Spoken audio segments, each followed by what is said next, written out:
This is TechCrunch. Successful tech companies follow a typical pattern, from product to platform, where other startups build businesses on top of theirs. To spur that, they often launch a fund. In this case, someone else is launching a fund to help fast-growing social media site Bluesky, which now claims 25 million users. On Wednesday, open source and Python bigwig Peter Wang announced the fund, dubbed Sky Seed, with an initial $1 million war chest. Bluesky is the decentralized social app from Jack Dorsey, though Dorsey left the Bluesky board in May. It launched 5 years ago and has taken off as an alternative to Elon Musk's X. The fund will offer grants to those building on Bluesky's open-source AT protocol. It's looking for tech-like data privacy controls for AI usage and apps for parents/children and local communities. Apple and Meta are warring in Europe over the balance between interoperability and privacy, Reuters reports.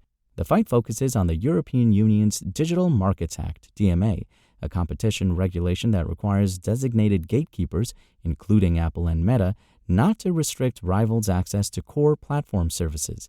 In Apple's case, this means iOS, iPadOS, App Store, and Safari, but its concern here seems mainly focused on iOS. The iPhone maker has made no bones about its distaste for the DMA, but its latest attacks take aim at Meta rather than the pan-EU law itself, likely as EU enforcers are actively considering how the DMA interoperability requirements should apply to Apple.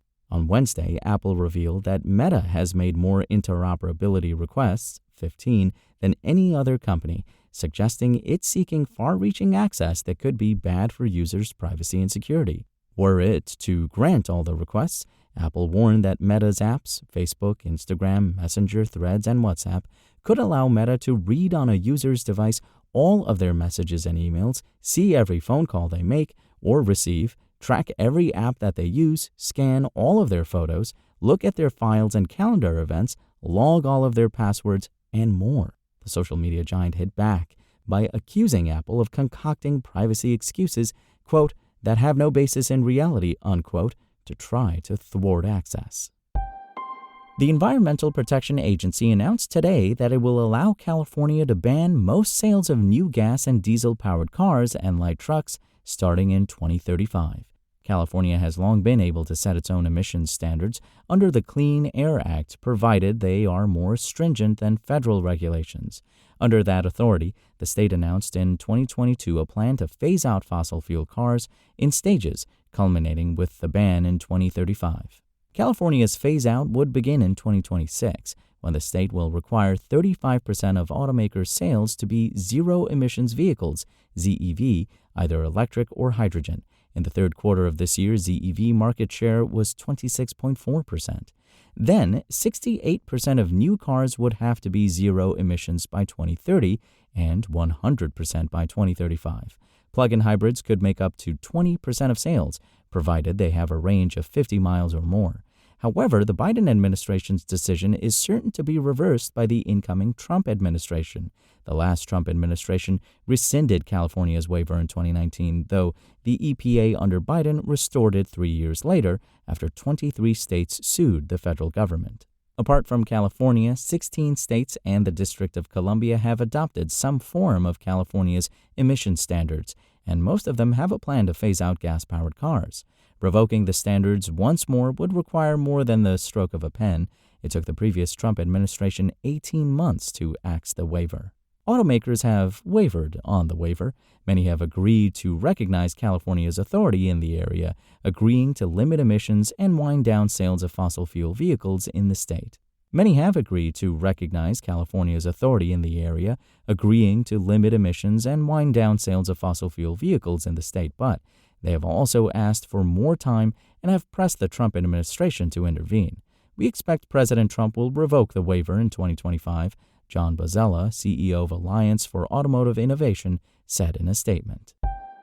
A major McDonald's delivery system in India exposed the personal information of its customers and drivers due to several simple security flaws, TechCrunch has exclusively learned.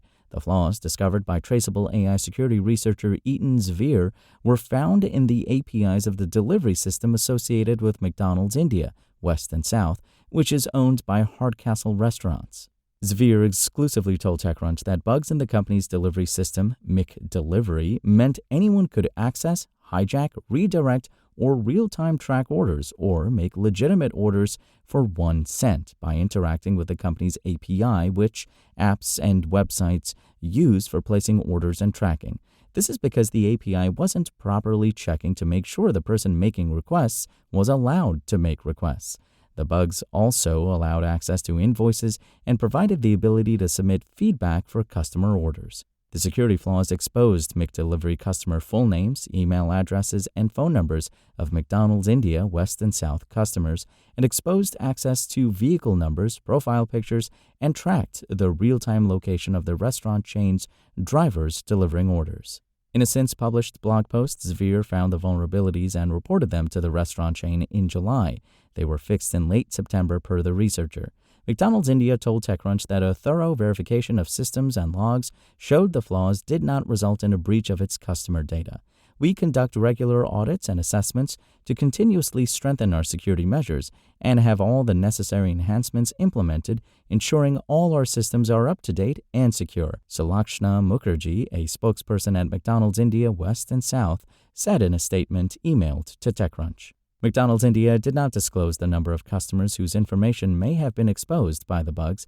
However, the researcher told TechCrunch that the flaws exposed access to hundreds of millions of orders. The McDelivery West and South mobile app uses the same exact back-end APIs as the website. As a result, both were vulnerable to the same exploits, the researcher told TechCrunch. This is not the first time McDonald's India has exploited its customers' sensitive data. In 2017, the delivery app of McDonald's India West and South leaked the personal information of about 2.2 million customers. GPS tracking firm Happen exposed the names of thousands of its customers due to a website bug, TechCrunch has learned. A security researcher alerted TechCrunch in late November to customer names and affiliations, such as the name of their workplace, spilling from one of Happen's servers, which TechCrunch has seen. Happen, formerly known as SpyTech, is a tracking company that allows users to remotely monitor the real-time location of Internet-enabled tracking devices, which can be attached to vehicles or other equipment. The company also sells GPS trackers to consumers under its SpyTech brand, which rely on the Happen app for tracking. SpyTech touts its GPS devices for tracking the locations of valuable possessions and, quote, loved ones, unquote. According to its website, Happen claims to track more than 460,000 devices and counts customers within the Fortune 500. The bug allowed anyone to log in with a Happen account to view the exposed data using the developer tools in their web browser. The exposed data contained information on more than 8,600 GPS trackers, including the IMEI numbers for the SIM cards in each tracker, which uniquely identify each device. The exposed data did not include location data, but thousands of records contained the names and business affiliations of customers who own or are tracked by the GPS trackers. Happen did respond to multiple emails from TechCrunch. Several emails to Happen CEO Joe Besden went unreturned prior to publication. A message sent to an email address listed on the company's privacy policy returned with a bounce error, saying that the email address does not exist. The company does not have a webpage or form for reporting security vulnerabilities. In an email provided to TechCrunch after publication, Happen CEO Joe Besden said that the company had no knowledge of the exposure prior to publication and that the data was limited to 3 customer accounts, each with a large number of trackers. Besden said the exposed records concerned data from April 2024. Besden said the security issue is resolved. When we contacted individuals whose names and affiliations were listed in the exposed data, several people confirmed their names and workplaces but declined to discuss their use of the GPS tracker. One company listed on Happen's website as a corporate customer had several trackers listed in the exposed data TechCrunch has seen. The security researcher said they began looking into the GPS tracker after finding that customers had left online reviews for the devices recommending the tracker for monitoring a person's spouse or partner. TechCrunch has seen dozens of reviews on SpyTech's online stores from customers who claim to have used the GPS devices to track their spouses. The list of exposed customer records also showed thousands of trackers with associated names but no other discernible affiliation. It's not known if the individuals are aware of having been tracked. That's all for now. For more stories like this one, visit TechCrunch.com.